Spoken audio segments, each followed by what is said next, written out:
Welcome to the Meltzone podcast. This is episode 54. I'm Tom. And I'm Stefan. And I need to get the microphone to the proper location. On this episode, we are talking about Christmas, of course, because it's Christmas time. Besides Christmas and gift talk and things connected to that, alternative open source CAD software. We all know, or many of you know FreeCAD, but there are also other solutions around. SolidWorks has a maker license for $99. We quickly discuss if it's worth that money and what other options there are as well if you want to get more into like the professional market. I talk a bit about my experience being an online vendor now and selling things like PCBs and our threaded inserts. What I have learned over the last couple of weeks and 100 purchases. What do you need to do and what you should avoid? And then one thing that you definitely should not do is spraying on 3D printing resins with an airbrush gun onto 3D prints, because that's dangerous and stay away from that. More details in the podcast. What you should definitely do, though, is look for manufacturers selling you filament on cardboard spools, such as Printed Solid, who have now moved on to replacing the plastic spools with recyclable, or, well, more recyclable and more eco-friendly cardboard ones. I really appreciate that. Printed Solid are also one of the contributors to the fund or the fundraiser in the name of, or in the honor of, Sanjay Mortimer, who has unfortunately passed away. We talk about that briefly, how that's impacting us, and how it is still good to see the 3D printing community come together over that and contribute to a good cause. What would also be a good cause is an open source rolling screw extruder, which, however, has been shut down by patents from Fuslab. We discussed that and whether there is some prior art on the rolling screw extruder that the patent should have taken into account. Quick sidetrack about the E3D Revo and how that has been patented, and then we get on to answering questions about the review about the Revo, whether that can be installed in a Mark III's. Then about whether a conversion from a Prusa Mark 2.5 into a CNC mill would be a good option. And finally, whether preheating filament before you feed it into a hotend would increase the hotend's material throughput. Tom, have you been a good boy and got something nice for Christmas? Or at least got yourself something nice for Christmas? Oh yeah. I did get myself something nice for Christmas. I got myself what do they call it? Like a kitchen mixer swirly thing. A Thermomix. No, not just ein Handmixer. Ein Handmixer. Yeah. The thing you use to whip cream, and it has the kneading hooks on it, and that was my Christmas present for me this year. My dad got me a couple of Hawaii shirts. Appreciate that. What else did I get? Yeah, so thankfully with most of my friends, we did manage to get to the point where we're like, hey, we're not going to gift each other anything. We're not going to expect anything in return, and we're just going to chill for Christmas, okay? And that has worked absolutely perfectly this year. Oh, sorry about the Zoom. I would really like to get at that point at some point in the future. Yeah, it is really relaxing. Well, what did you get for Christmas? Did you get a Lego set? Well, my daughter got a Lego set, or a Duplo set. So for me, it wasn't a Lego set, but yeah, my wife gifted me from fellow YouTuber and lawyer the covert companion from the Lockpicking Lawyer. Nice. It's really nice. It turns out it doesn't make you a better lockpicker. Who would have thought? But it's nice to use decent and it's nice to use good tools. Yeah. I still need to get used to using these, and I still need to get, I again need to get the feeling for lockpicking, because I haven't been doing it for like 2 months or something like that. Just I didn't take the time. But it's a really nice and compact set, horribly expensive. But yeah, I'm happy that my wife got it for me. What's the legal status in Germany? Can you travel with those, or is that going to be like a point of interest when they like pull you over and it's like, hey, ID and license please, and you have a lockpicking set falling out of your glove box?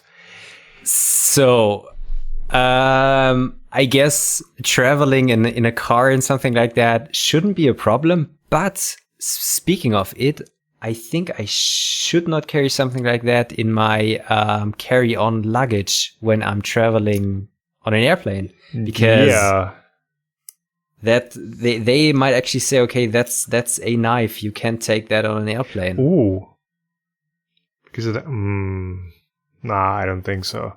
I don't think it would be a problem. But it's just a set of toothpicks. Yeah, but I mean, I know some countries that are pretty strict about owning anything that resembles a lockpick. Okay. So yeah, that's why I'm asking. Not aware of that.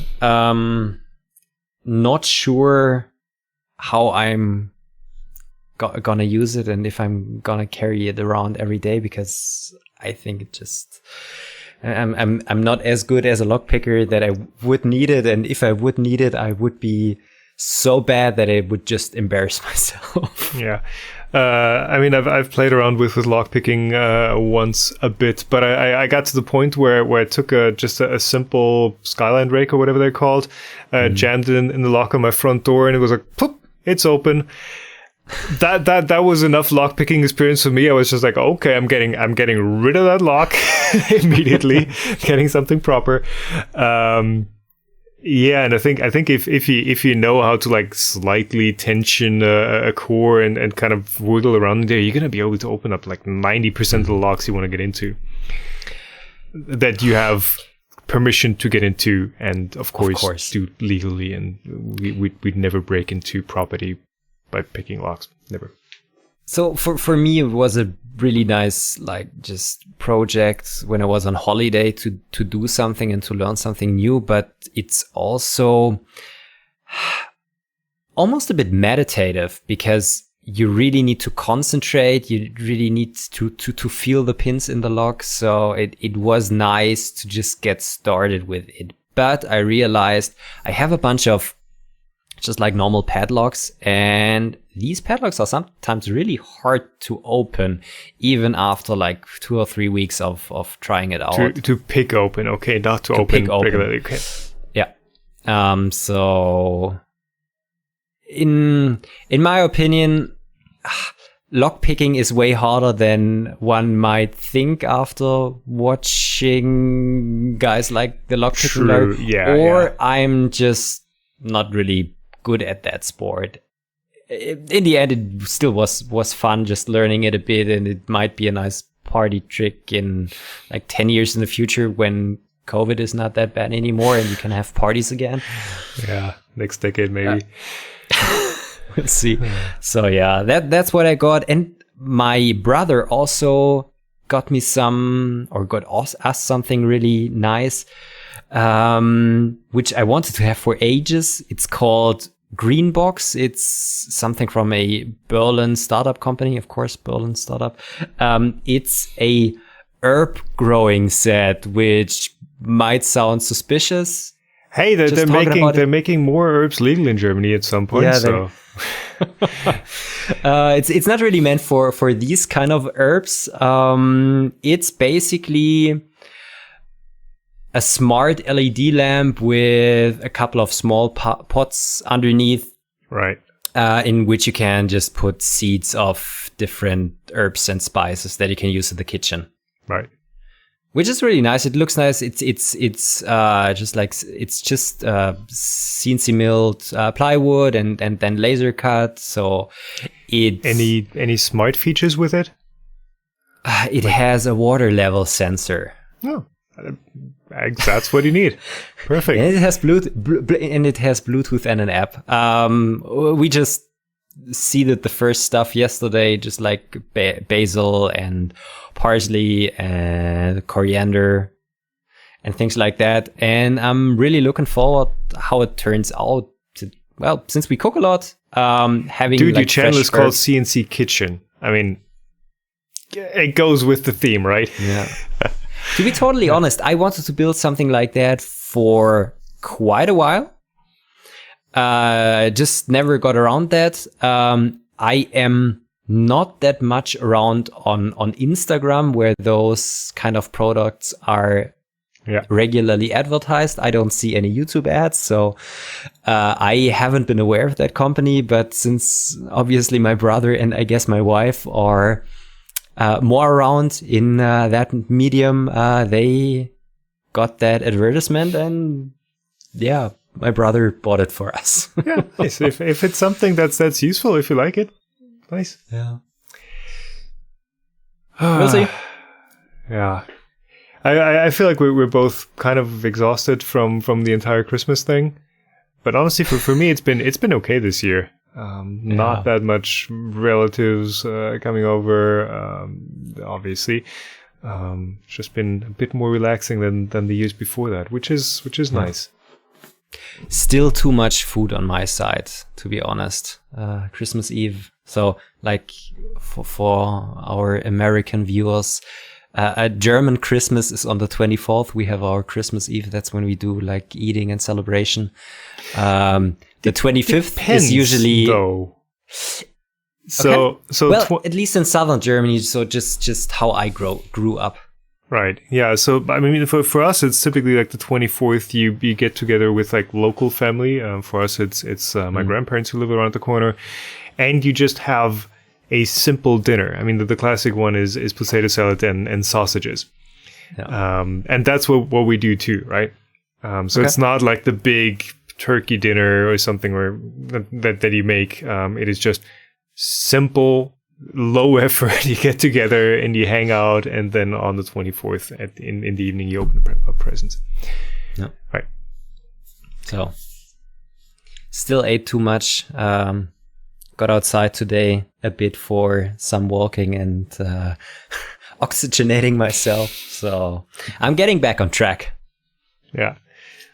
A bit of a break. I had the what's it called? Vorsatz for December to make less videos and to maybe do like a 3-week interval between some, so I get like 1 week of a break actually. Well, it turns out there's been a lot going on in December, and now I've probably made more videos than all the other months before that. So there goes that plan. That's the problem with being self-employed. And to be honest, with like having the 24th on a Friday and then the usual bank holidays, which is the first and the second day after Christmas, falling on a Saturday and a Sunday, you don't have a really long weekend where you could say, well, that you're not going to work. For you, it and weekends also for me, it doesn't really what day matter. Is it even? It's Sunday. Okay. Yeah, it's Sunday. I know the days that are holidays, but I usually don't know which day of the week it is. Yeah. Yeah, you're probably just noticing that when you want to get to the supermarket and notice that everything is closed. That's when I have to look up which day it is. Yeah. Yeah. No shopping on Sunday here in Germany. Nope. Yeah, people go crazy when there's like 2 days where everything is closed. Like on the 25th and the 26th, everything is closed. So 24th typically is a mad shopping and grocery shopping rush for most people. Yeah. Now we have to survive 2 days. It was basically just like a normal weekend, but yeah, tomorrow it's still probably going to be to be crazy because people notice that they haven't bought enough food for the weekend and are thinking they're almost starving. We'll see. Yeah. I also, to be honest, need to do some shopping because the fridge is not that full anymore. There you go. Yeah, I go. Good old Germans. Yeah, that's it. Christmas already over again. We Yeah, made it. by the time you're listening to this, definitely you're probably looking to have a happy new year at this point. Yeah, without any firecrackers here in Germany. Right, is it- You are happy. Is it for the entirety of Germany that they've banned them? Yes. Well, Again, for is this it? year. But then the question is like, hey, can I buy some in Poland and fire them off here? Is that legal, or is it literally just selling them? I think it's just selling them, right? I think it's just selling them is not allowed again this year, just like last year. Yeah. They always leave enough loopholes, just enough loopholes, for people to still do the stuff that they want to do. Well, for myself, I have in the past always enjoyed playing around with fireworks, and I'm still happy that I still have all my fingers. But I can totally understand your point with having dogs at home, and that's the biggest thing. Also understand that it's basically pointless. I don't know. It's pretty lights, right? It's pretty stuff to look at. But yeah, with having 2 dogs, the little scaredy cat of course is deaf, so she doesn't care much about it. But our big one also doesn't quite like it. So I'm happy about that. I'm gonna put on a video of fireworks if I want to see some. But yeah, there's no fireworks this year in Germany, and to keep ERs clear, basically.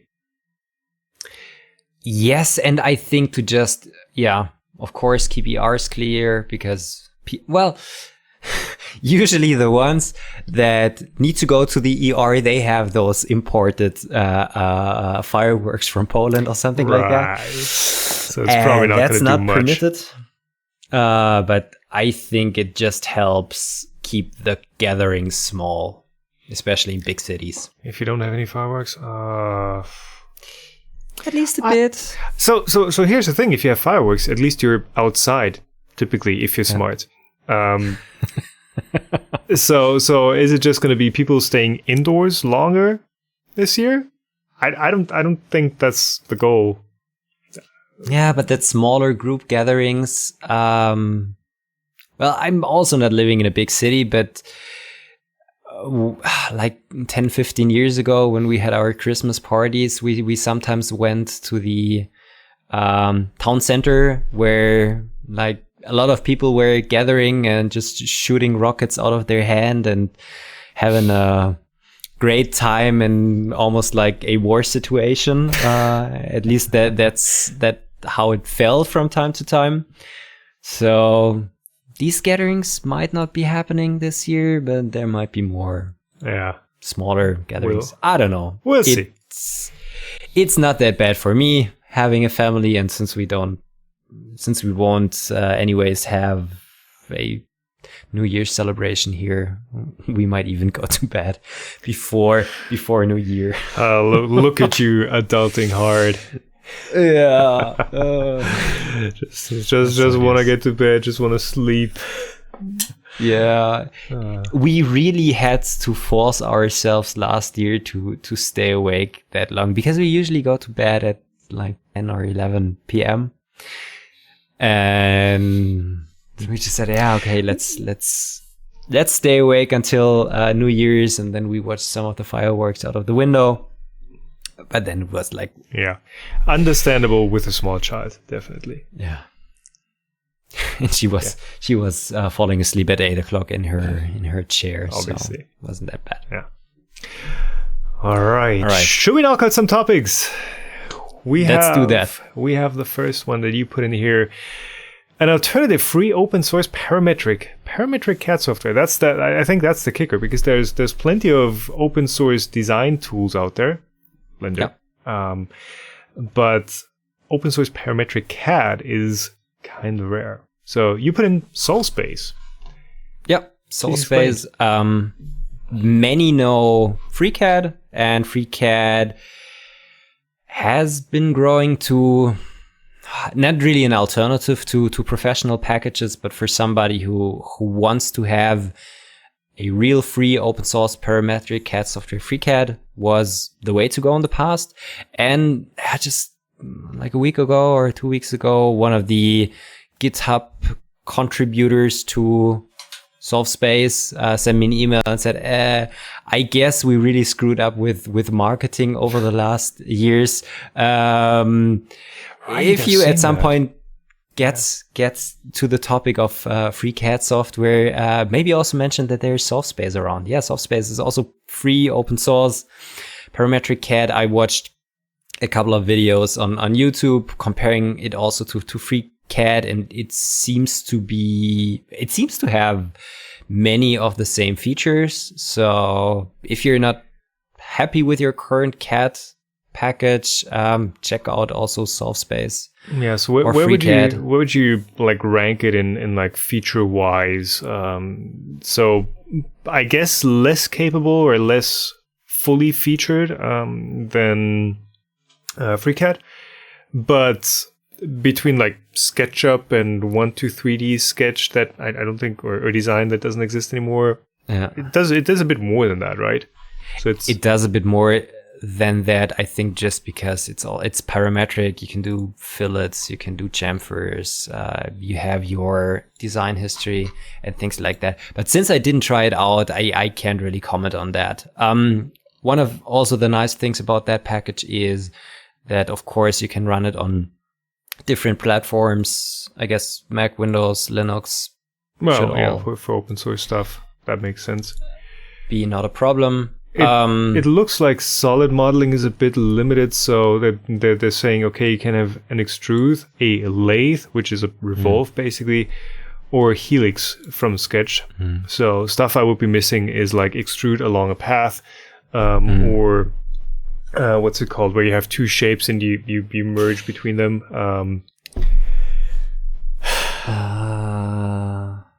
Or you morph between them. That's the word I'm trying to look. So basically you can just generate solid geometry with straight extrudes and revolves and helixes.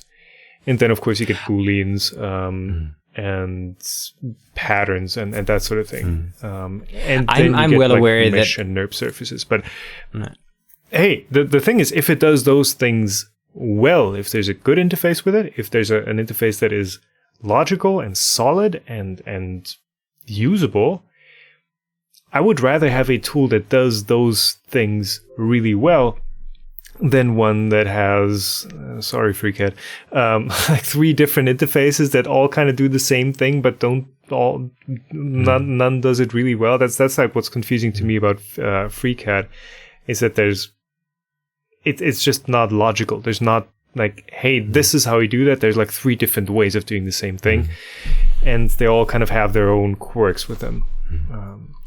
I think if you're doing casual modeling, both of these might suit your needs. Of course, the learning curve might not be as steep as with like more professional packages.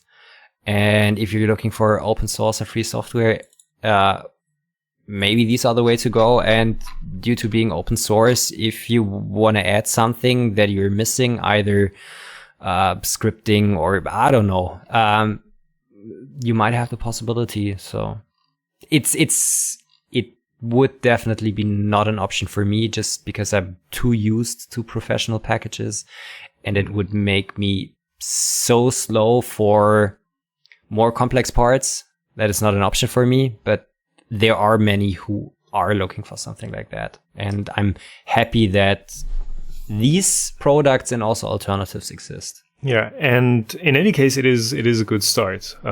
So with CAD packages, I mean, what I've learned is they're all kind of the same.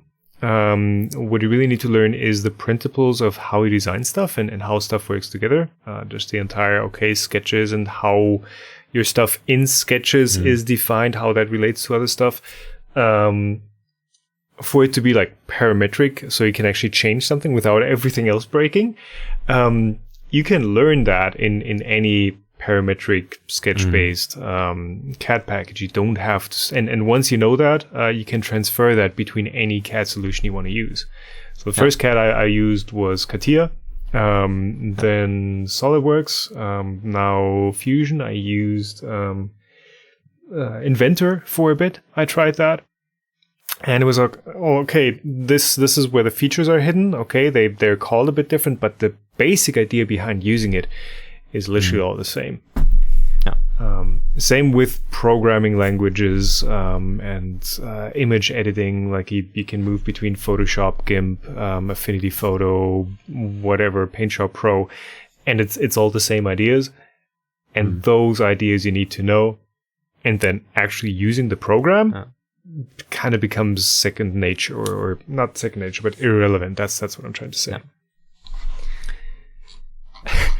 Yeah. Just one question before we get to the next topic, which is also CAD related. You talked about the similarities between Photoshop and Affinity Photo, and I think you're using actually Affinity Photo for your. The thing I really enjoyed using the last weeks and months in Photoshop is the content-aware filling. So where you crop something and there isn't something in the crop, and Photoshop does such an amazing job filling those areas. Exactly. Yeah. Or just the content-aware filling if you want to get, I don't know, pieces out of your if you want to remove like a person on the beach. Exactly. Typical one, yeah. That's working so well. How's Affinity Photo in that regard? Have you used it? I don't ever use that. Okay. It has like the healing brush and those sort of things. Okay. But I don't know how well it does that. Okay. Also the expanding an image, I have no idea. Yeah. But I will need to use that pretty soon for an image for a friend that just is where your main subject is just slightly off center, and you kind of need to other side. You kind of need to add something to that side, and it's just a background pattern. And I want to see if that is possible in Affinity, or if I have to pull out Photoshop for that. No, I've been using it quite a lot for making thumbnail images where it just didn't Photoshop center everything. Oh, the Photoshop. Okay. I haven't used and I found it so helpful. But before the next one, a quick shout out to our sponsor for this video, JLC PCB. So today they would like to promote their new store that they've just set up. It's a really interesting concept because they sell both physical parts, either 3D prints. For example, they have a physical 3D scan of Naomi Wu that you can order, that they're going to print in resin for you. You can order PCB rulers that they're going to make for you, or you can get digital models like 3D models or Gerber files that you can use in your own design. So not just do they sell you models and physical parts that you can buy, they also have coupons for PCBs or PCB assemblies. They have services for free quotations on your design files. They have the free PCB designs, free 3D designs, and some that have a bit of cost involved because you're gonna get a physical product. JLC PCB is still doing their main business in selling really reasonable priced PCBs. I had all of my, for example, CDIS adapter boards made there. Very affordable, available in different colors, which I really enjoyed at that point, and also the ones who purchased it there on my store. And shipping doesn't take too long. If you take the normal shipping route, the parts usually arrive within a week. I use the eco shipping method. Parts usually arrived within 1.5 weeks or 2 weeks. Super quality, and for a price of like $2 for 5 PCBs, it's basically unbeatable. Yeah. So check out JLC PCB at the link in the video description, and thanks again for sponsoring this video. Maybe continuing with professional software and CAD. You put in there that so that is SolidWorks.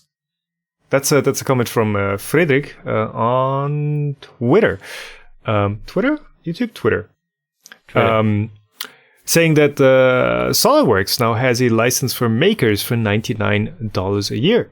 It includes full SolidWorks and the online CAD X design, which I've never heard of and I've never used, but If it's the full SolidWorks, because I know SolidWorks has also like different packages with I still remember the student version that they gave out, which had, when I first used it, it didn't even have STL export. It was like so locked down you could export drawings that had a watermark, and you could save in the SolidWorks format, but then whenever you opened that in a full SolidWorks feature, it would keep that watermark on everything, just so that engineering bureaus wouldn't give their interns the student version and then just pull in those files into their full licenses. So yeah, that's going to be interesting to see what license of SolidWorks that is, particularly stuff like simulation. SolidWorks does have simulation built in, and there are CAM plugins as well for SolidWorks. If those work, that might actually be a really good deal. And it's cheaper than Fusion at $99 a year, right? Well, for makers, Fusion is still free, I guess. Right. If you want to need to buy the license, yeah. Yeah, right. I think the license is around $400 a year. 494 euros a year. That includes VAT. So yeah, 400 plus tax. Yeah. I guess it's a nice deal for someone who has already been working with SolidWorks in the past. And I guess Dassault, who is behind SolidWorks, they just had to do something to, I don't know, also please the maker community and just, I don't know, the people who want to do a bit of CAD in their free time before they just downloaded it and downloaded cracked software, and they don't earn anything from that. And I don't know if they're giving something away for a reasonable price, and I guess $99 a year, yeah, of course, it's still like $7 or $8 a month. But if you're regularly using that for your own projects, I think it's a fair price. And if I would be a SolidWorks user from my normal work, I would probably be paying that. Yeah. So just to clarify what is included, I just looked it up on the Dassault Systems website. You can buy that as a subscription. It's $99 a year, excluding taxes. It includes 3D Sculptor, 3D Creator, which I don't know what are. It includes SolidWorks Professional, which is great because that includes the simulation stuff, as far as I'm aware. It includes Collaborative Industry Innovator and Collaborative Business Innovator. So that's probably some systems that they have in place. And the big limitation for the license is it is meant for personal projects and non-commercial use, which means you can sell items, but you cannot make a profit over $2,000 a year. Okay. That's what non-professional, non-commercial is defined as. The big question, did you find if it also includes CAM? I believe if it's SolidWorks Professional, so I'm not sure how much of the SolidWorks CAM is actually SolidWorks, or whether that is actually a third-party plugin, more or less, that you can add into SolidWorks and use it in the SolidWorks environment. But it should include the same level of CAM as the full bought SolidWorks, full professional commercial grade SolidWorks. Okay. If somebody has more information on that, yeah, just please put it down in the comments. It would be really interesting to know, because if you have a CNC router or a laser cutter or maybe even a CNC lathe, having CAM capabilities is something that is really beneficial. Yeah, a huge selling point for Fusion, obviously, because their CAM is really good. Yeah. Cool.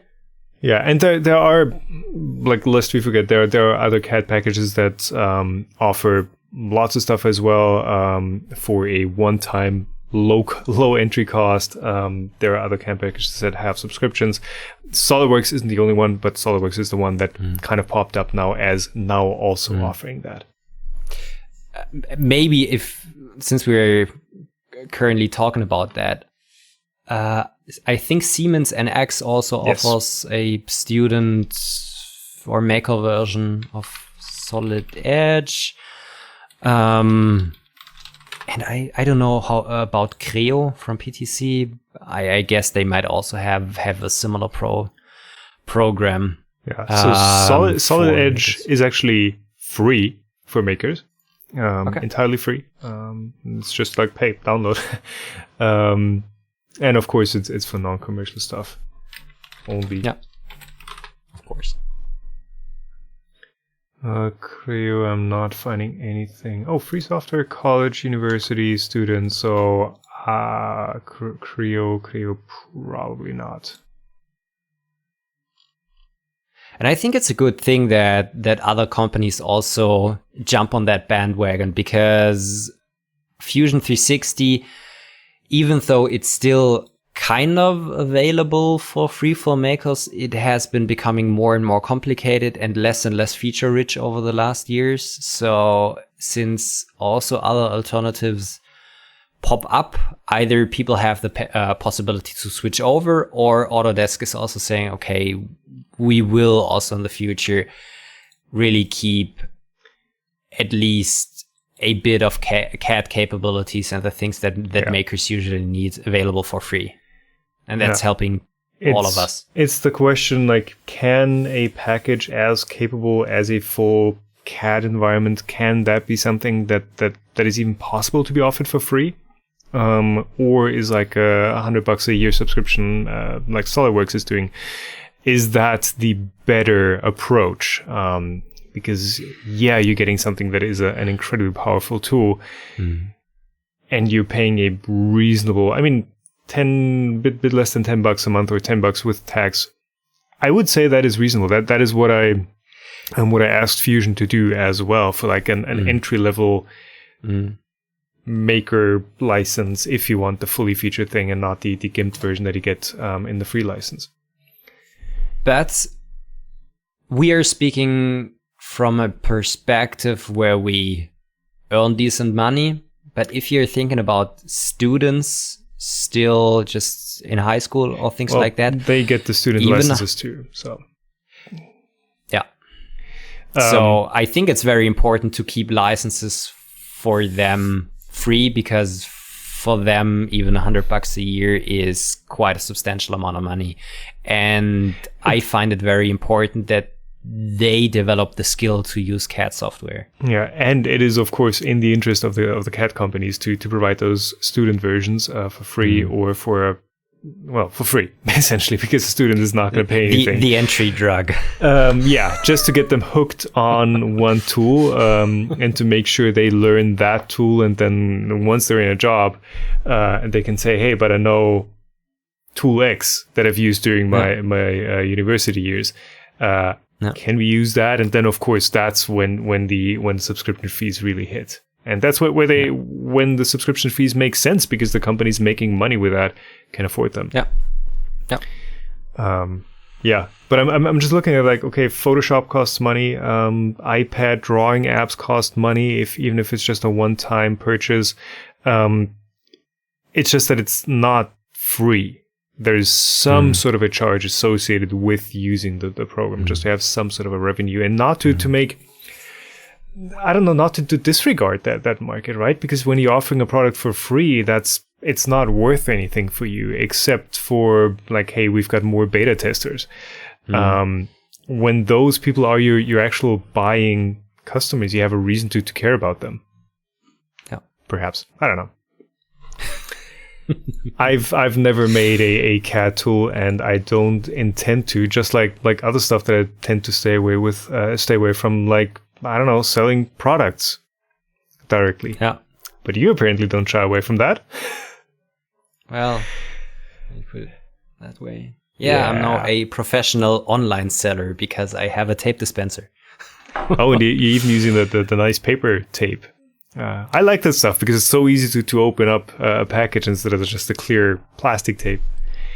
Yeah, this is one of the reasons. One of the other reasons is that I really tried to reduce the amount of plastic in my packaging. Yeah.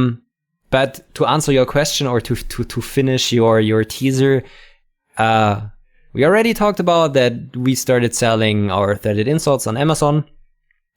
That went well for quite a while until we got kicked from Amazon. We are still not back on Amazon because things are complicated with Amazon. So it seems. Just like with an old girlfriend or something like that. The relation is complicated. No. Due to the reason that I made these custom adapter boards for my CDIS printer, and from one of the videos where I first mentioned it, people were really interested in buying them. I thought, okay, yeah, let's just put them in my own online store and sell them to the ones who are interested. And one thing led to another one. Yeah, we got kicked from Amazon. I thought, yeah, we still have some threaded inserts right here. Lots of them are still at Amazon. That's the reason why we are still not back in stock there. But yeah, let's also put them in our online store, or in my online store. And over the last 3.5 weeks, we had almost 100 purchases there, which is kind of nice. But it also showed me all of the complications around selling products online. And I haven't been at the point yet where the ones who purchased the product tried it out and it didn't work for them, either because the product was broken or because they are not capable of using it properly. I don't want to be rude in any way, but there are often people who think things are easier than they should be. And I'm already expecting some, I don't know, issues coming up with customers. I'm not angry returns. Anyways, so yeah, selling things online isn't just setting up an online store and selling parts, which is or having parts to sell, which is, in my opinion, the easy stuff around that. The more complicated stuff is creating invoices that are proper.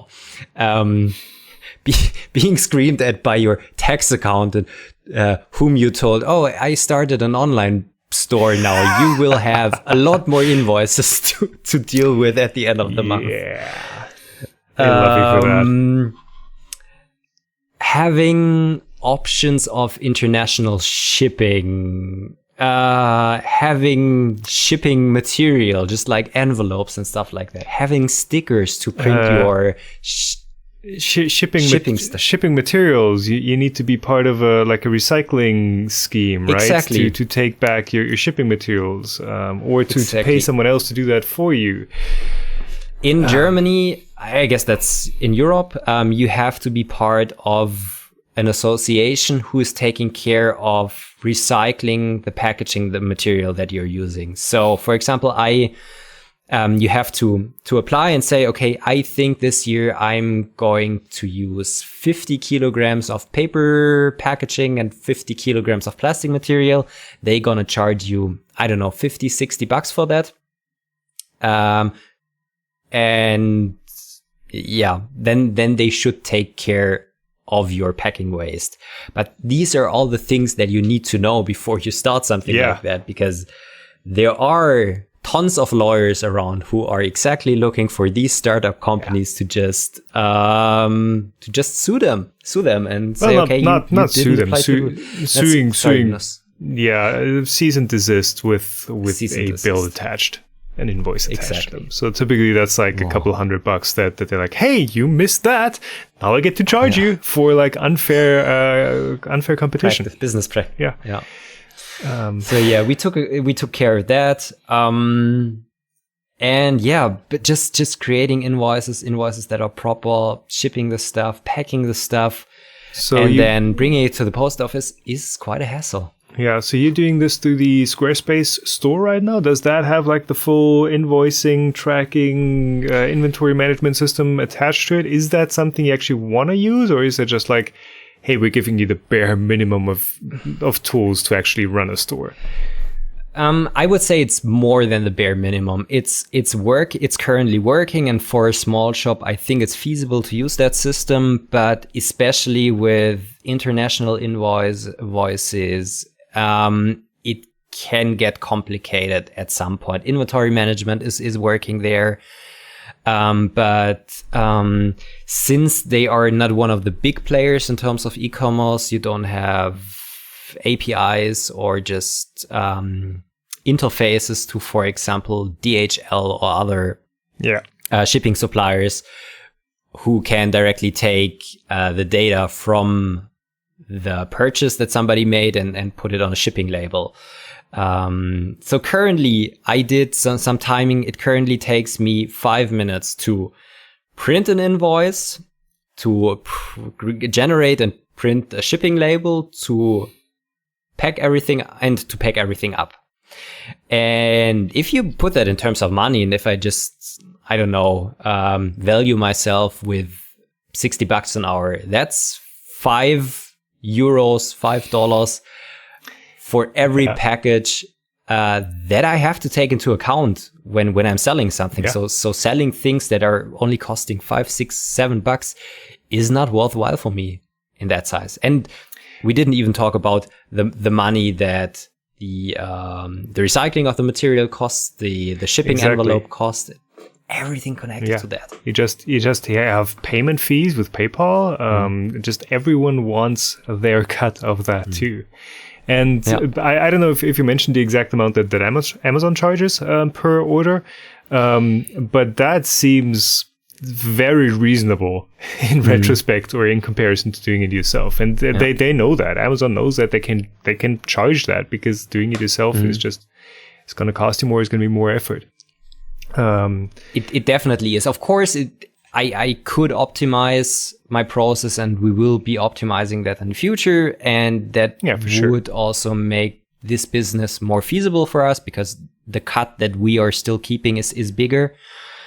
But I think it's interesting for someone who wants to get into that business to know what costs and also efforts are involved with that. I really don't want to keep anyone from doing that. And I would rather also keep somebody from selling their products on Amazon, because if you are on Amazon, you are Amazon's female dog. Yeah. I love dogs. Have you seen that movie? Tweeted about that recently. No. Fantastic movie. Absolutely great. And I haven't talked about certification of products and things like that. So this is, of course, an electronics kit. So I don't need to do any FCC or CE certification and things like that. Yeah. Still, I'm really not regretting doing that step, because it's really interesting to understand the process, to also understand how much does it cost you to sell something on your own, how much does it cost you to sell something over Amazon, for example. And then there's also the option to have a reseller. And so if you are selling something on Amazon, you are only getting the money, of course, from the products that are sold. If you're selling something yourself, of course, you're also only getting the money from the products that you have sold. If you are working with a reseller, for example, I don't know, Matter Hackers, 3D Jake, or however they're called, it's usually different. They buy a certain amount of products. You get the money right away or after 30 days or something like that. But you don't really need to care if they are selling the product or not. Of course, if they're not selling the products, they are not going to reorder. But it's just interesting to see those different. Doesn't cost you. It is not something you worry about.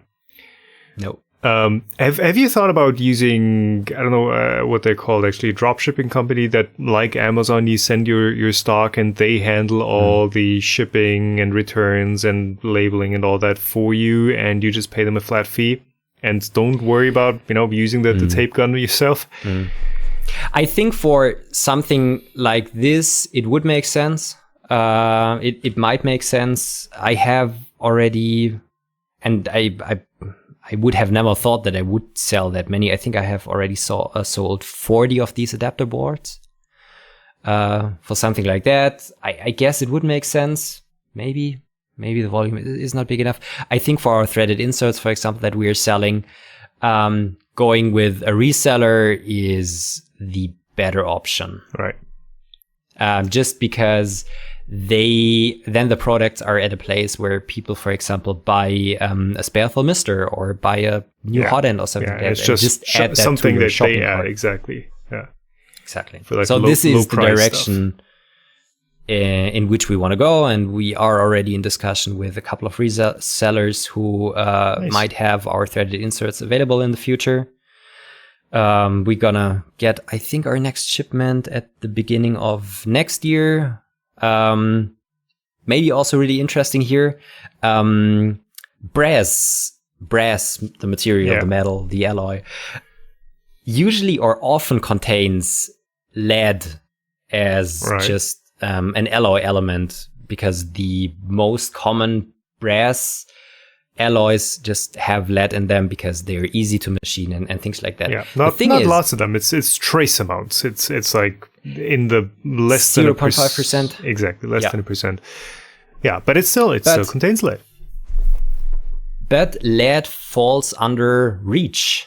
Mm-hmm. So blah blah for hazardous materials. For brass, it actually, I think, would have already been illegal to sell brass products, I think, at the end of last year. But then it was postponed a little bit. And probably at the end of this... brass products containing lead, specifically. Brass products containing lead. Hard to pronounce that. But probably at the end of this year, they will not shift or will not prolong that regulation anymore. And it might be actually illegal at the beginning of next year to import, and I think you can still sell the rest of the stock that you're still having. Okay. But brass products containing lead will be more or less illegal in the near future. So you basically need to make sure that your inserts are a lead-free brass alloy. Yeah. So do you know if they are right now? Currently, they are not. Okay. The only ones are the camera inserts, the 1/4-inch inserts. These were the first ones we ordered lead-free, but they are more expensive because the raw material is more expensive. Yeah, and it's perhaps harder to machine if you put the lead in there to make them more machinable. Yeah. Exactly. But like the new stock that we're gonna get at the beginning of next year, they're all lead-free. And of course, this is also something that we kind of want to advertise because, of course, we will be a bit more expensive than maybe the competitors that don't care about the regulation or still have a lot of old stock. Yeah.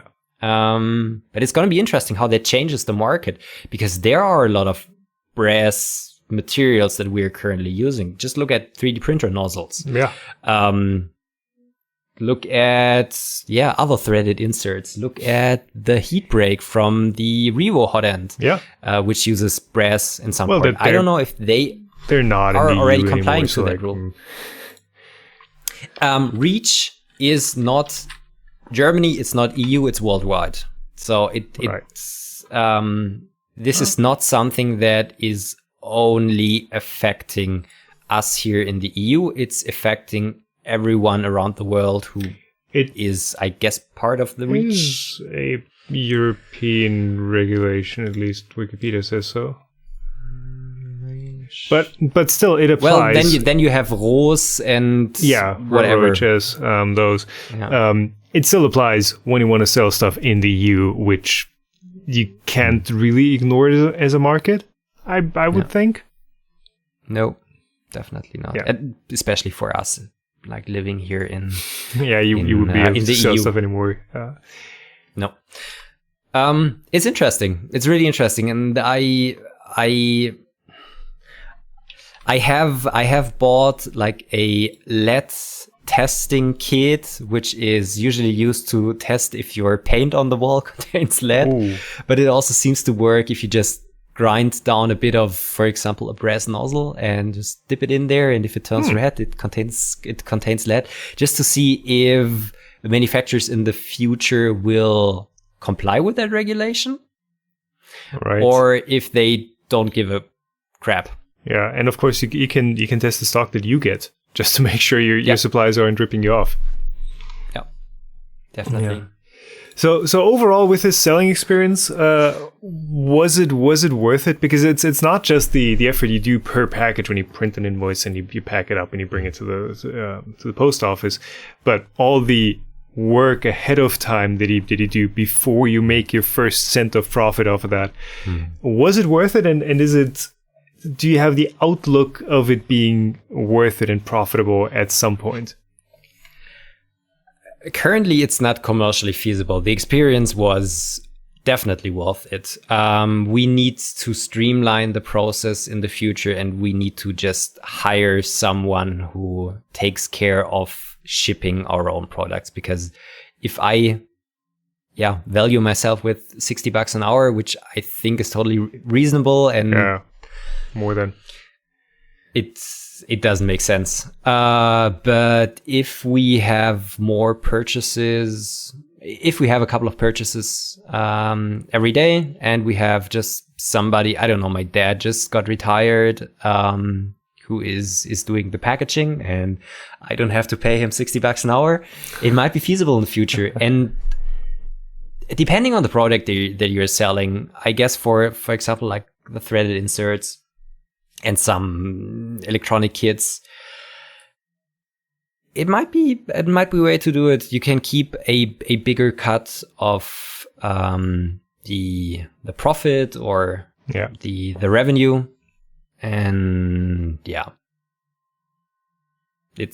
but I guess it's interesting if you tried it out before and just see what the different not opportunities are, but what the different possibilities of options are. So definitely don't regret that. And I don't know if somebody wants to try something like that also in the future, it's really worth doing a bit of research before what regulations you need to comply to and what the options are that you're having. And this is also something good to tell somebody who's complaining, this PCB, I don't know, cost me less than $1 to make, and then the other parts are maybe $3 or $4 more. You're charging $14.99 for this. Wow. $14.99. But I have to sell it for that amount of money, and I'm still not making any money of it. And if it's too expensive for you, screw yourself. You can download the Gerber files yourself and do it yourself. At that point, at that price, it is basically a service to the buyer that you're selling this thing at all. So see it as a service fee for packaging this up nicely, getting you an assortment of parts, producing it, doing all that. That's what they're paying for. They're not paying for the hardware. Yeah, the hardware. I mean, PCB probably costs less than $1 to make, and then and you're Stefan. You are not making any reasonable money on the thing. It is just at cost. Yeah.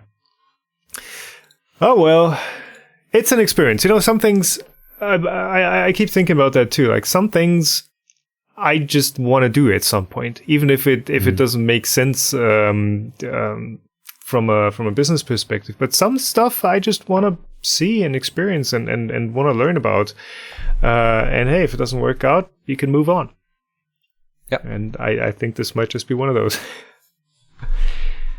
Talking about things you should move on from. Spraying on 3D printing resin with an airbrush gun. Don't do that. No, please don't.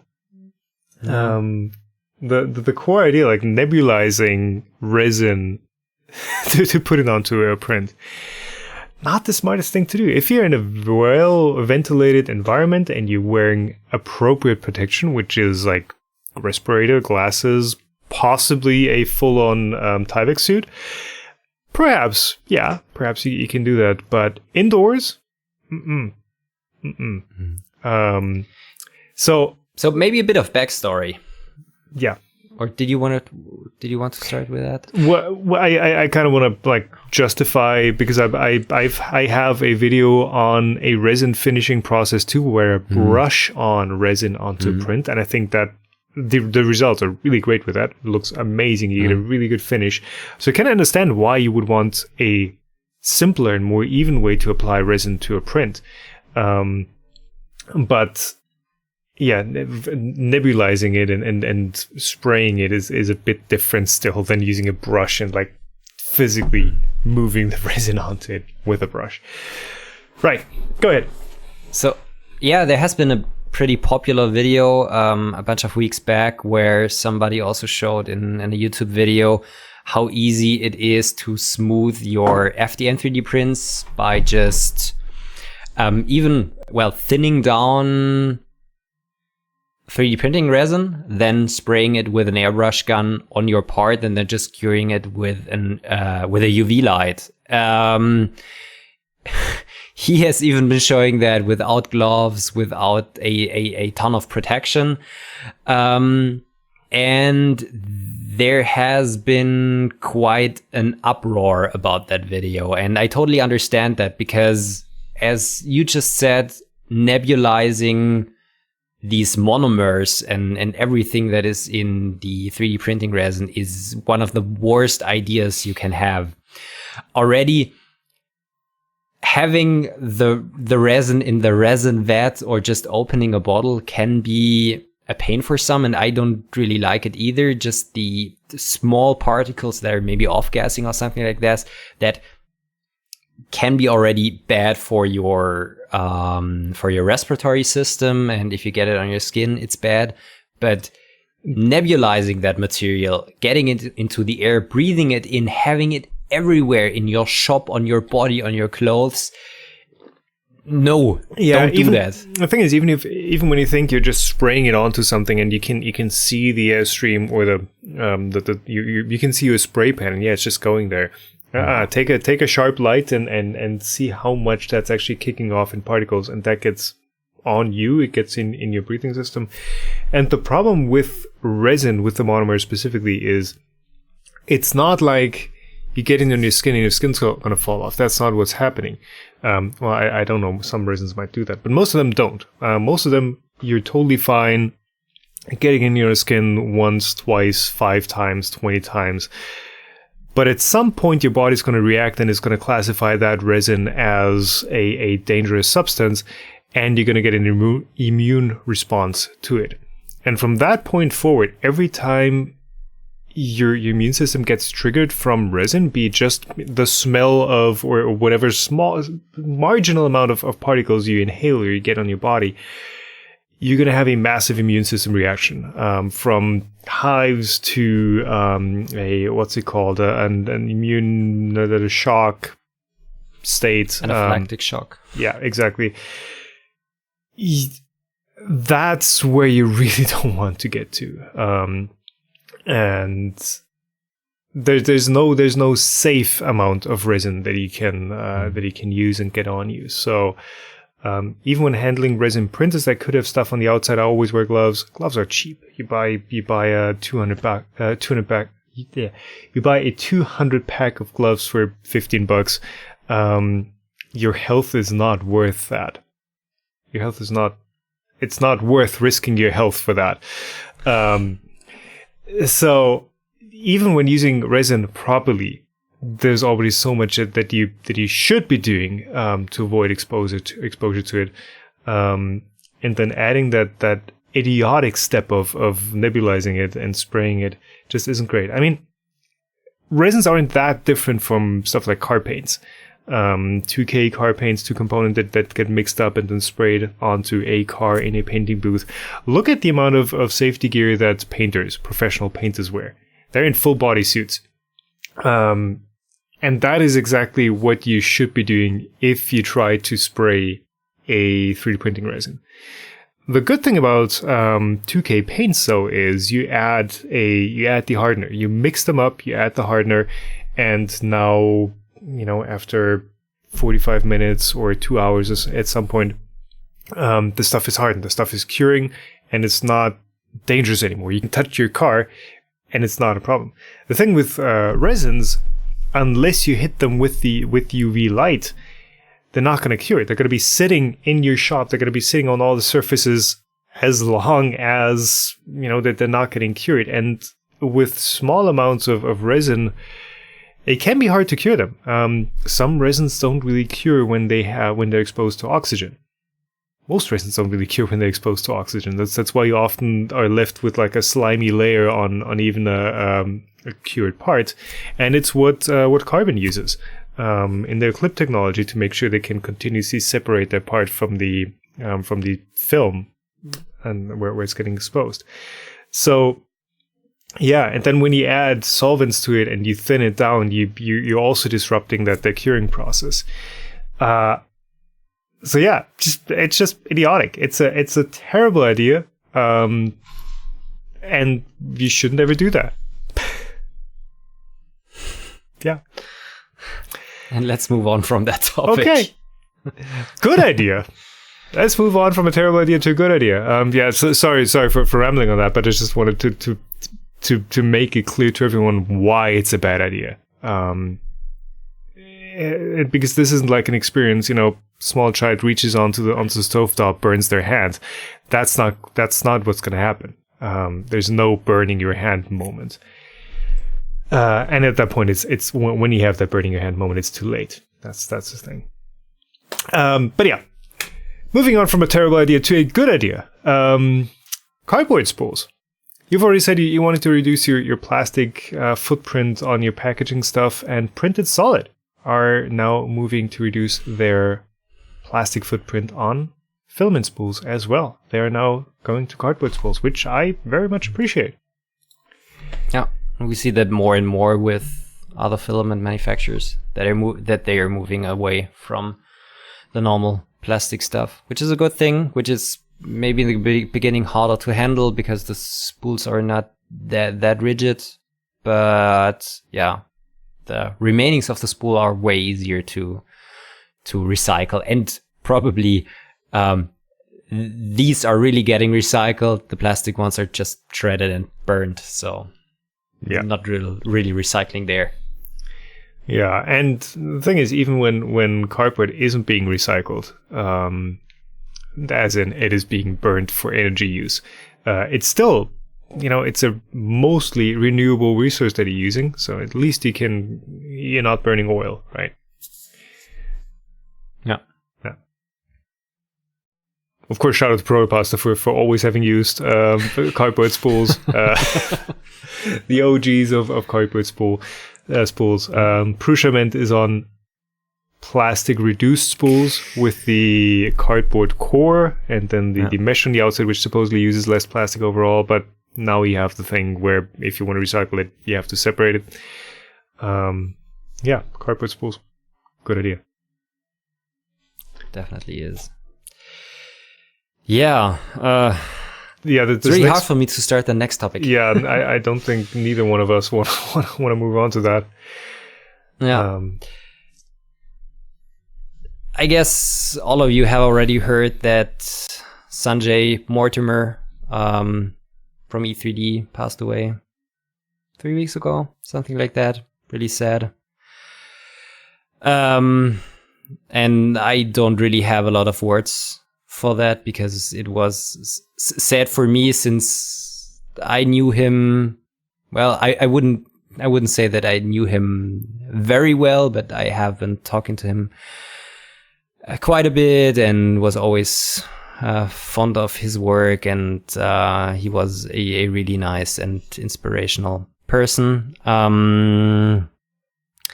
But the thing is with the death of Sanjay, quite a lot of people from the community came together and said, okay, we want to do something good in Sanjay's name, and E3D also said that they are probably planning to set up a fund in his name. A foundation, actually, not just a foundation. A fund, yeah. No. Yeah, so that's one part. Lots of YouTubers. I made a video about Sanjay and just what he meant to me and to the community, and I ended that with, hey, I'm gonna donate €1 per 1,000 views for the month of December, and tons of people joined me. You joined me, Joel joined me, 3DP Nero. I'm probably forgetting tons of people here. There's a Twitter thread with everyone involved, and I want to say thank you to everyone who's contributing there.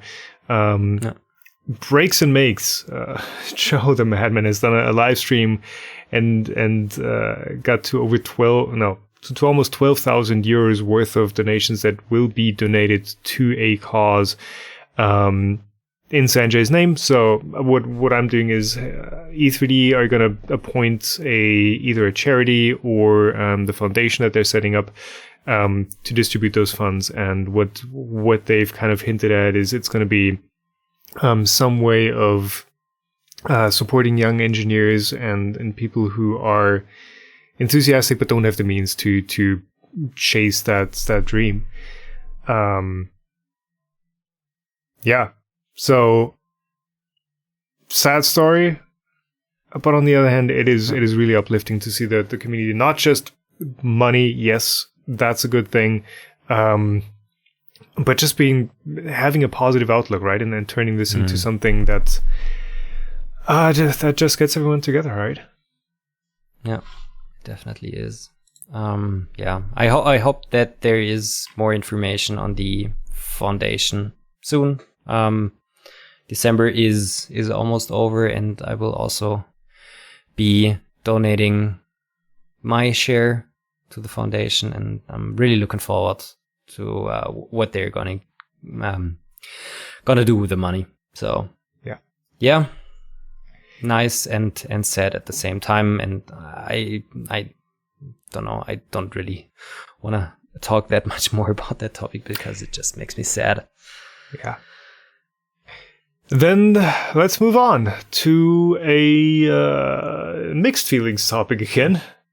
Do you want to do the rolling screw extruder, or do you want to skip that? Yeah, maybe. Yeah, just for a second. Okay. Not for more than half an hour, but okay. Rolling screw extruder.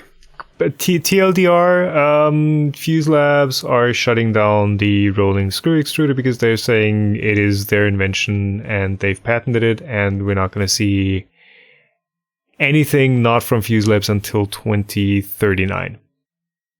Something like that. I think we already talked in one of the last episodes about the rolling screw extruder. It was also featured on quite a bit of media the last weeks and months. It's basically a design where you have like tilted rollers rotating around the filament. A motor, basically the brushless DC motor spinning around the filament, which is cool because you can do that. That's how Outrunners, Inrunner, Hollow Shaft, Inrunner, or something like that. I don't know.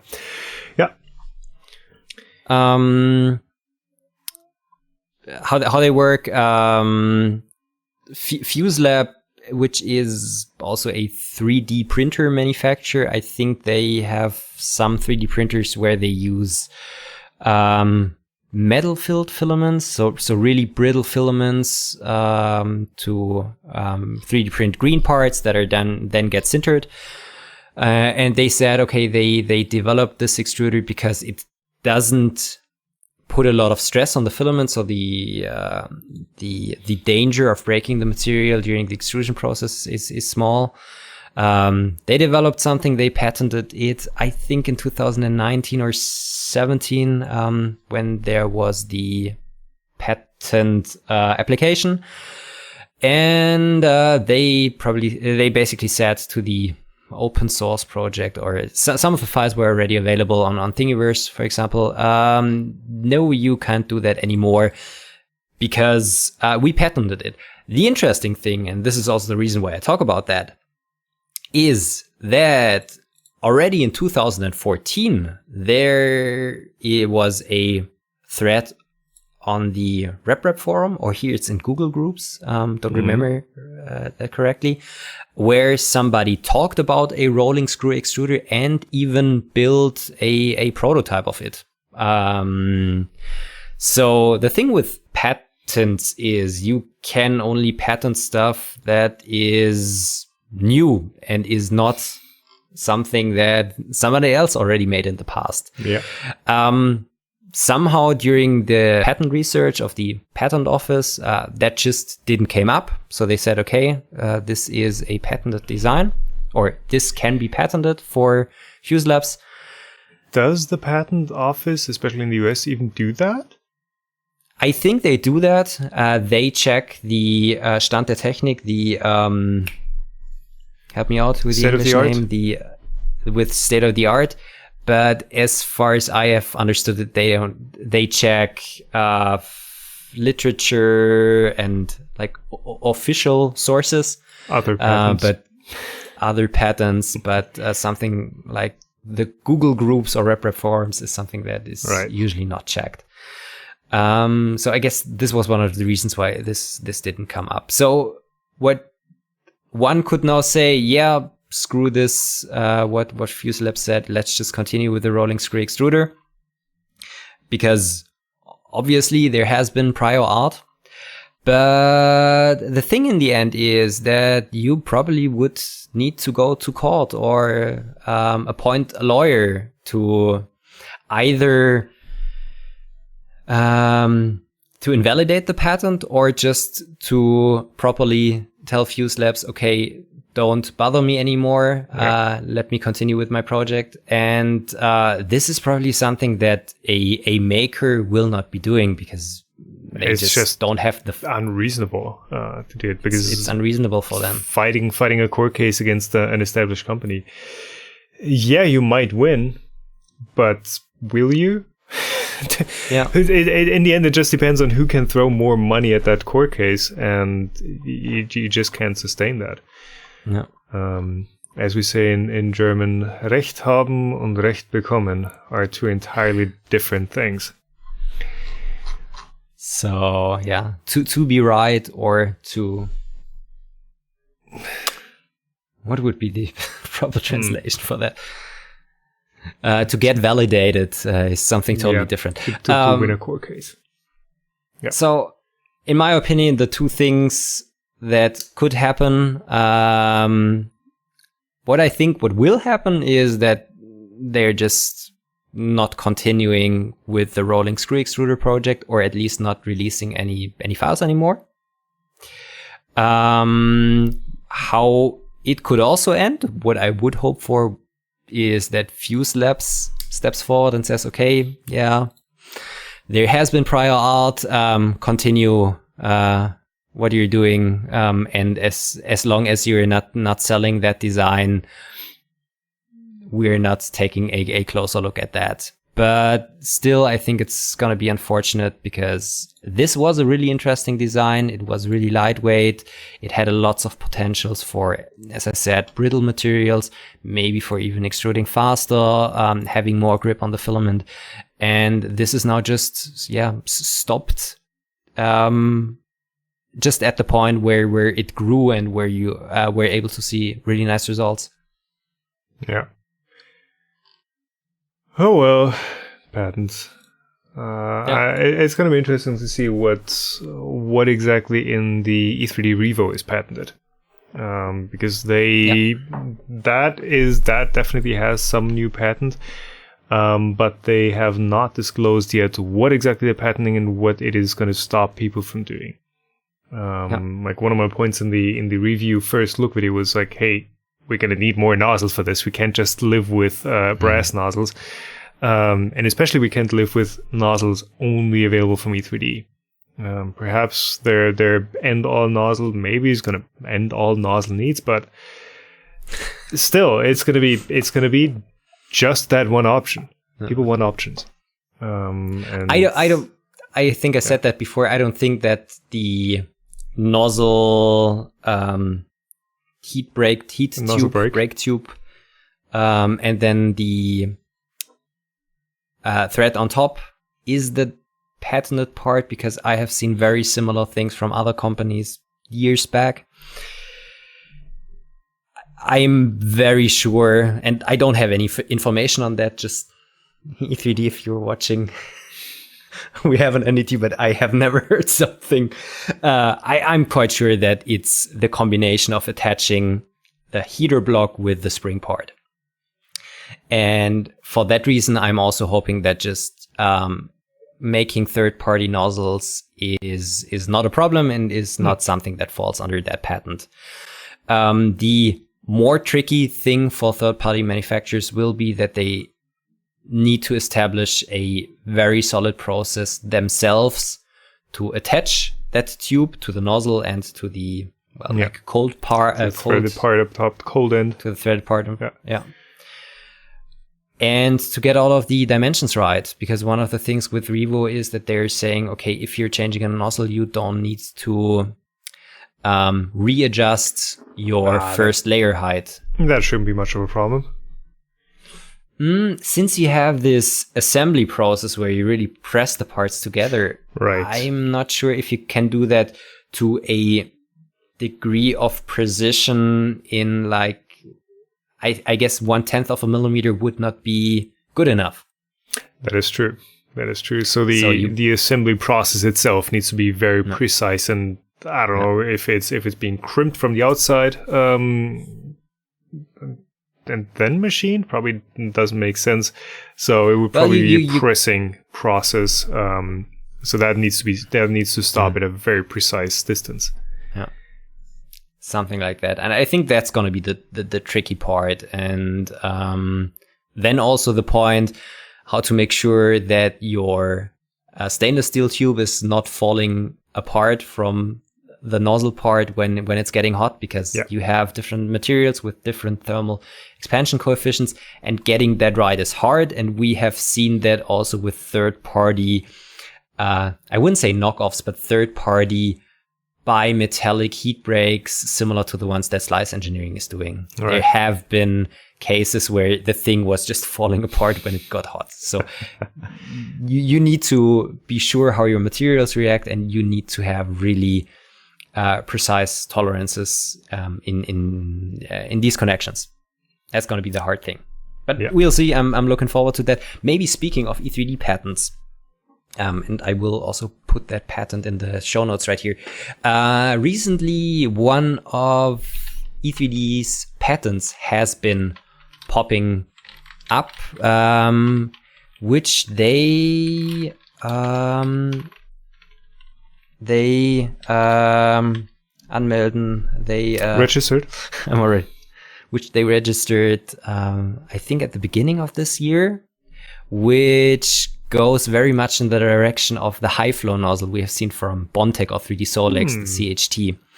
And the patent involves basically shaping the stainless steel tube that is now in the Revo nozzle, just for example, pushing it together or even hydroforming it to a star shape to increase the surface area. I need to look for that, but that patent is available freely, so this is not any internal information. But they have filed a patent for that, I think, at the beginning of this year. Very sadly, Sanjay was the one who is mentioned in first place on that patent. But it seems that they want to increase the melting performance of their hot ends by shaping this heater tube, or however they're calling it. I'm wondering about how that's going to be assembled then, because you need some sort of mate into the brass part that also has that shape, right? It would need to be broached somehow. You could, for example, make your ceramic heating element around that tube directly. Ooh, just pot it on direct. Ooh. Yeah, something like that. I would imagine. The patent is really long, and I invite anyone to read it. It's really, really detailed, but I just did not have the time to go through all of it. Right. It hasn't been granted yet. It has just been released, and yeah, one can take a look at it. I'll put it in the show notes. It's really interesting. Okay. Then let's do a couple questions and finish this one out. Yep. I would say I think these questions are nice. They're easy to answer. So Chris Ellis is asking, hey, can the Revo be installed on a Prusa Mark III S Plus? Very simple answer, yes. Yes, it can. The Revo 6 specifically is like a 1-to-1 drop-in replacement for the V6 that is being used on the Mark III. Take one out, put another one in. Maybe you're going to have to adjust the length of the Teflon tube that goes from the extruder into the hot end, but that, if anything, that should be the only thing. And of course, PID loops, perhaps maybe run a tune and save that, and that should be all. I'm actually planning to do that tomorrow for my Mark III, because that's, I guess, for me the perfect printer to get a lot of hours on the hot end. And I have already been taking a look at it. I am not sure. So the connectors on the Revo, do I have one right here? They're Microfit Mini. Yes, I think they are directly at the location where the wires or the wire loom starts out of the hot end, and there it's already really cramped in the back. So it's they will be directly somewhere around there. Okay. So getting them at the proper position might be a bit tricky, but yeah, as I said, I'll try that tomorrow and see how that's working out. Okay, but yeah, should definitely work. Yeah. Then Kilted Craftworks is asking, question for you too. I'm planning on turning my old Prusa Mark 2.5 into a CNC mill once my Excel comes in. Thinking about the MP CNC, but saw Tom's issues with the maker. Any other suggestions for something like this? Budget, hobby, flexible, DIY CNC mill project.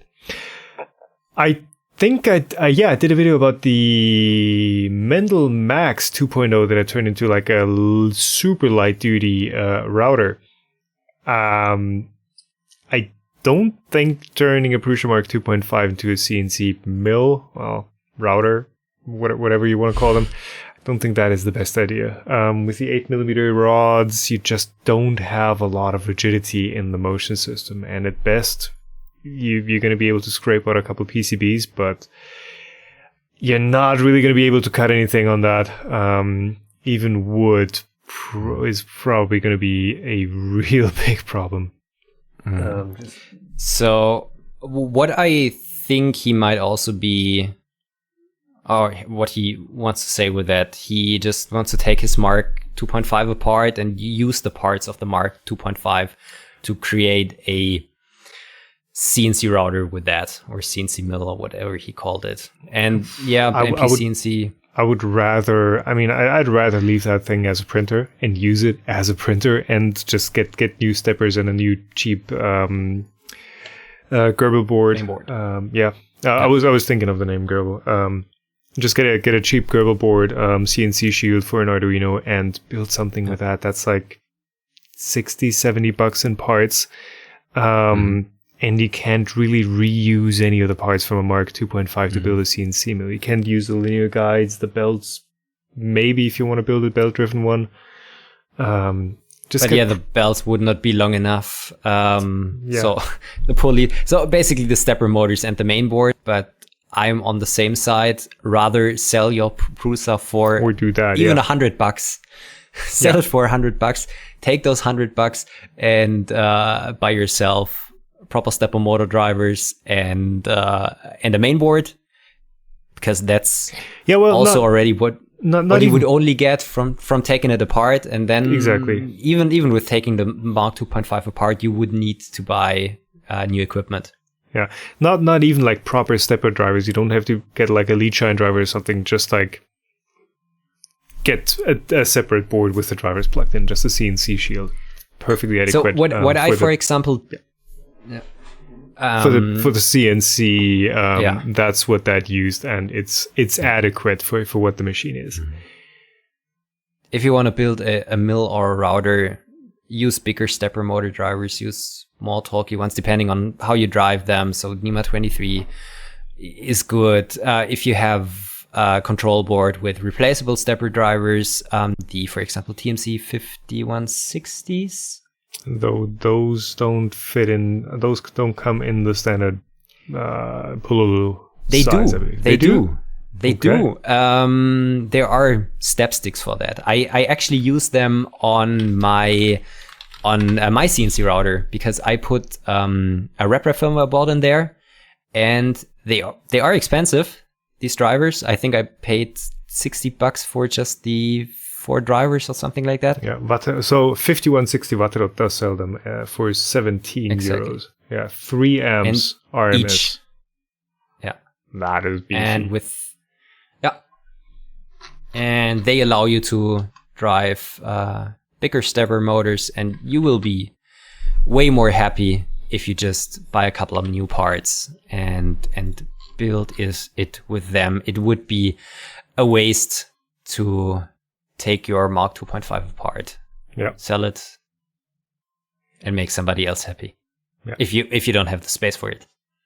Yeah, and as far as recommendations go, don't really have much. I've looked at some of the open builds projects. I do like the system, but I've not used it. So I've not used it in a CNC, so I don't really know how well those work and how rigid that can turn out. I have a video with plans for my wooden CNC router I did 7 years back or something like that. So check that out with drawer slides as linear rails and things like that.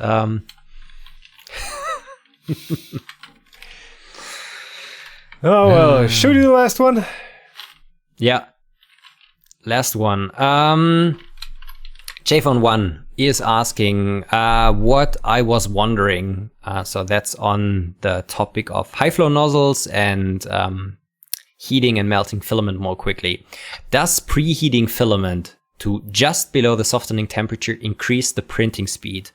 Or is the energy requirement for the phase change too dominant? So what he basically is asking, is it worth like heating your PLA to 45 or 50 degrees Celsius before it gets into the extruder to save the hot end the work to heat it up all the way, but the hot end only needs to heat it up from, like, for example, 50 to 220 degrees Celsius. So, I mean, just on that scale, for PLA, probably doesn't make a lot of sense. Maybe if it's ABS, that is still somewhat usable at like 100 degrees, so you save a delta T of like 80K. But yeah, it's so my intuition is it probably doesn't make much of a difference, because as far as I'm aware, that the way that the softening temp, the glass transition temperature is defined is the spot where the material actually takes the most amount of energy to heat up, where the heat capacity, I don't know if it's real or the amount of energy needed to heat the material by 1 more degree is the highest right at the softening point. I believe that is how that is defined. So intuitively, going to right below that point where you actually need the most energy, you still have that softening point, or that glass transition temperature to push past.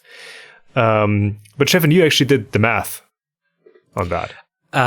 Yeah, way back in the days, I did the math because I wanted to know how much energy from the heater cartridge do I really need to melt the filament, and what is just either unused or just convected away.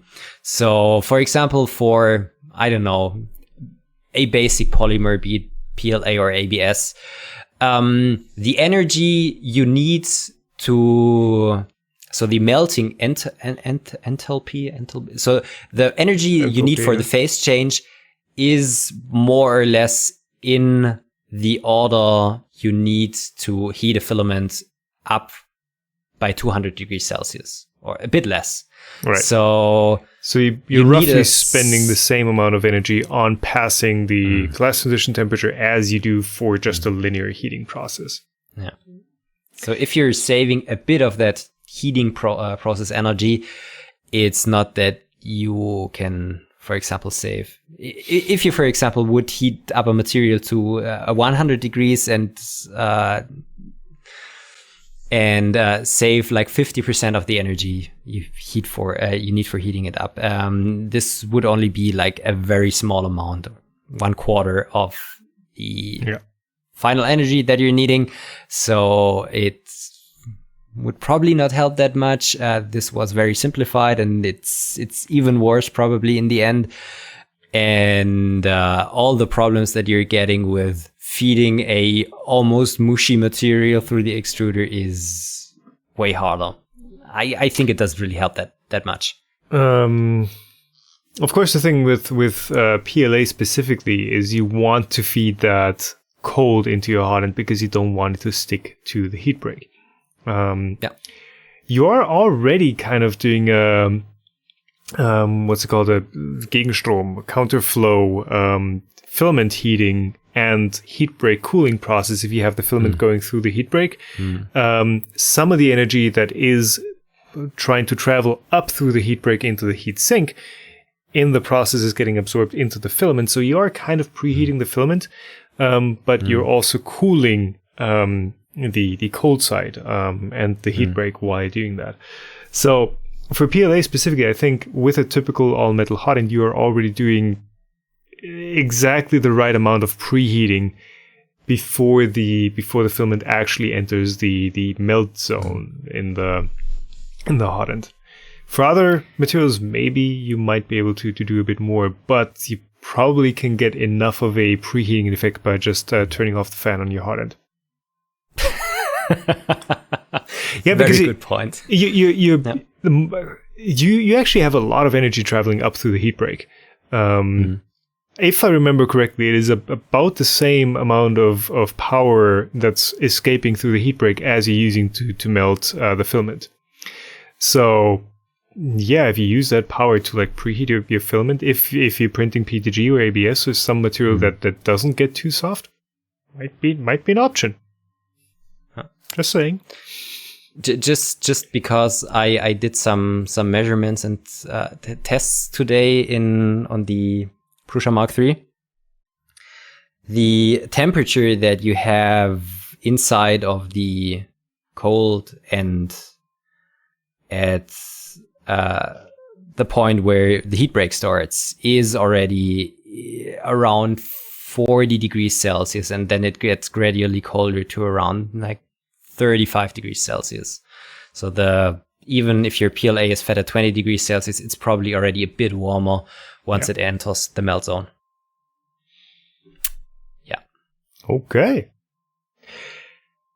And that is everything for this one. We made it. We made it through every single thing that we wrote down. That's nice. All right.